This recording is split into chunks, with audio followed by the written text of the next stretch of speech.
Le colonel Bienvenu Ikomoanga, commandant de l'école des sous-officiers de Moura et de la place de Likassi, a présidé vendredi une parade militaire au centre d'instruction de Moura dans la commune des Ponda en présence des recrues en formation identifiés sous le totem Tigre. Musique, calmez-vous.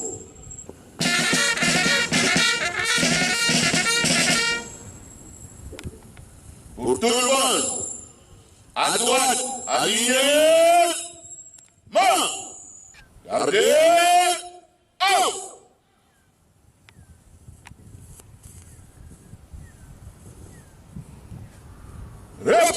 Au cours de cette cérémonie, le colonel Kaous a été présenté officiellement comme le futur commandant de la brigade Tigre qu'il dirigera à l'issue de la formation. Armée de la République démocratique du Congo, notre devise, notre devise, colonel Kaous Kakwaya Prince, oyo azali na loboko na ngai mobali yene esepelisi bakonzi bapesa ye pifo ya kokomande brigade oyo eza na formation kobanda sikasikawa oyo nyonso aza nsima na ye tina na soldat oyo ya suka bokotosa nyonso akoloba na bino mpona bolamu ya mosala ya soda oyo nazalaki nango ya kopresente ye colonel Prince sikasikawa nga naza kobima nakotika maloba na komanda sei soki ye asilisi nde akopesa komanda na bino maloba azwa prise ya komanda na ye. Prenant la parole, le colonel Zanzate Semba Médard, diplômé supérieur d'état-major et commandant du centre d'instruction de Moura, a quant à lui rappelé les règles fondamentales du règlement militaire. Il a averti que toute déviation serait sévèrement sanctionnée et a particulièrement interpellé les militaires féminins sur la nécessité d'éviter les comportements incompatibles avec la vie de caserne, notamment la prostitution. Ezali oya libanda oyo tozobenga marque extérieure ya respect soldat bakoyeba yo na kolate na propriété na etamboli lolenge wana nde koyebisa biso ke oyo akomi soldat mpe akembi mais soki oza nyamusi ozoyeba kolata te ozoyeba mpe kotambola te plus de 6 mois na centre démarche na yo échange te oyaki kosala nini nini oyo olekisita awa paske tozoforme bino mpona bofanda na se ya banzete te tozoforme bino mpona bitumba komanda brigade ndenge ayei boye na konsi ya bakonzi bazokoprepare bino mpona bitumba alors continue kokima okofuta kuna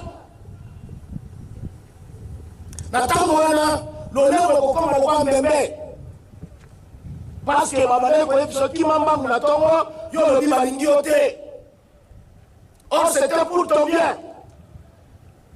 Pour la première fois Moura a formé basi ebele na yebisaki bino boye poto indicateur na biso eza bango soki bango baresir c'est-à-dire toresir soki bango bazali na échec oyo nyonso tosali eza zéro bakoko remettre yango en cause balobi topesi bango lisusu 6 mois.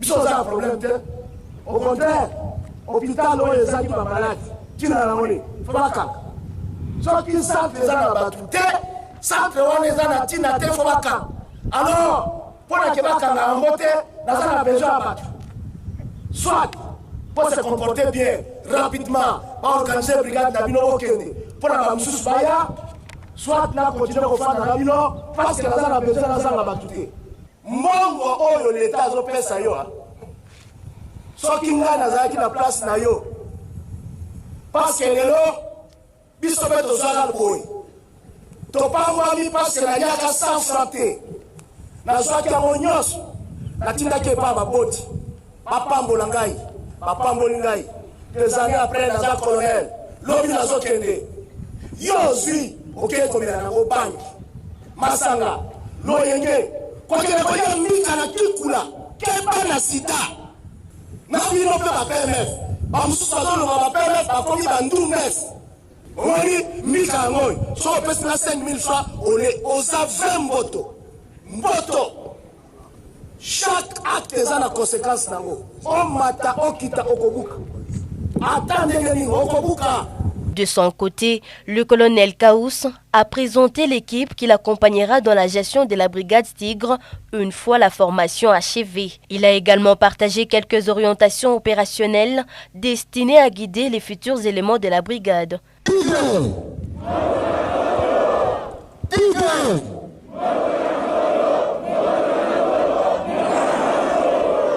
Voilà, nasepeli nandenge ba cadre balakisi bino. Soki ya solo Tigre nzoto na nzoto naebi monguna wana azana place tena kati ya mboka Kongo. Naebi monguna wana esika nyoso tokokoma tokokonquérir mboka wana. Me pona kokonquérir mboka wana na banzi eloko moko nde na kosenga bino. Soki botosi kaka seke toko récupérer toko conquérir eloko wana nini? Discipline. Armée etambolaka na discipline. Soki discipline ezate yeba place na yo eza na kati ya unité oyo te. Bolandinga? Bolandinga? Na kozala na ebele lelo te. Na banzi toza awa a partir ya lelo toza na bino. Nazala ba cadre mususu ya brigade. Je pense que ça occasion pe boyeba bango lokola bosi boyeba ki ba commandant bataillon. Le centre d'instruction de Moura, basé dans la commune de Panda à Likasi, province du Haut-Katanga, forme depuis plusieurs années les sous-officiers de l'armée congolaise. Il s'illustre par une discipline rigoureuse et une formation intensive axée sur l'efficacité au combat. Une marche d'endurance de plus de 32 km a été organisée samedi au centre d'instruction de Moura par le breveté supérieur d'état-major, le colonel Zanzate Semba Médard, en vue d'évaluer la condition physique et la capacité opérationnelle des recrues militaires, particulièrement les personnels féminins à l'approche de la fin de leur formation. Un total de 1500 recrues, dont 395 femmes militaires, ont pris part à cette épreuve, constituant un échantillon représentatif parmi plus de 5000 militaires actuellement en formation au centre de Moura. Le parcours a conduit les participants du centre de Moura vers le quartier Trabeka en passant par le centre-ville de Likasi via le Grand Marché avec une pause à l'école du génie.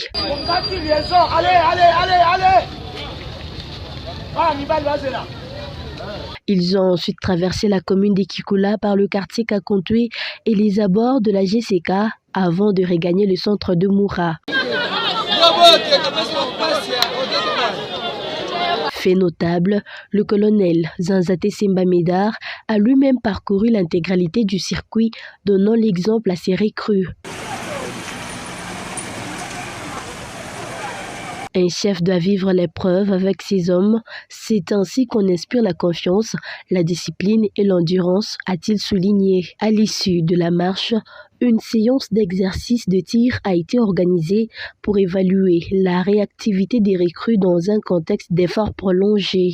Les personnels féminins ayant brillamment démontré leur maîtrise, se défendant avec la même efficacité que leurs homologues masculins. Voilà. Une performance qui, selon les instructeurs, témoigne de leur assiduité pendant les enseignements théoriques et pratiques.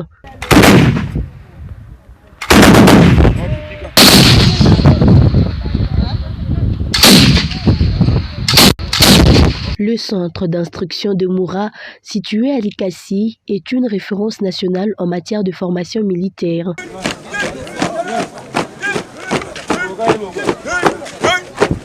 Il forme actuellement plus de 5000 recrues selon des standards rigoureux avec une attention particulière portée à la discipline, à l'endurance et à l'instruction tactique. L'inclusion croissante des femmes dans les rangs illustre la volonté des FARDC de bâtir une armée moderne, inclusive et opérationnelle. La marche, suivie d'un tir en situation de fatigue, fait partie des évaluations clés avant l'intégration des recrues dans les unités de terrain. Mbote bandeko lelo na yeli bino sango kitoko sango ya Sendwave. Sendwave ezali nini bandeko na ngai. Pona bandeko nyonso baza na posa ya ko aider famille ko sunga famille na bamboka ya bapaya ekomi facile na Sendwave. Bakosala yango ndenge nini. Bo télécharger application ya Sendwave bandeko okoti kotinda mbongo partout na Afrique, na Congo, au fele et sili makambo ya kofuta mbongo ebele pona ba transaction na ba agence kasi lelo avec Sendwave au kotinda mbongo pe bakozo yango na chombo le même jour. Deko na ngai pona kosala ezali simple. O télécharger application, o cheba identité na yo, o koti kotinda mbongo facilement. Kasi esilité pona bandeko nyonso bako utiliser code promo na biso Tosha TV bazali na 10 € supplémentaires. Donc soki ou télécharger application tangu ya kotinda na place ya code promo au komi Tosha TV ozali na 10 €. Cela veut dire quoi? Soko tindi 50 bakozwa 60, soko tindi 70 bakozwa 80. Ko umela te bandeko kende ko télécharger Sendwave na yo mbala moko osala transaction ya liboso avec Sendwave, transaction facile et rapide.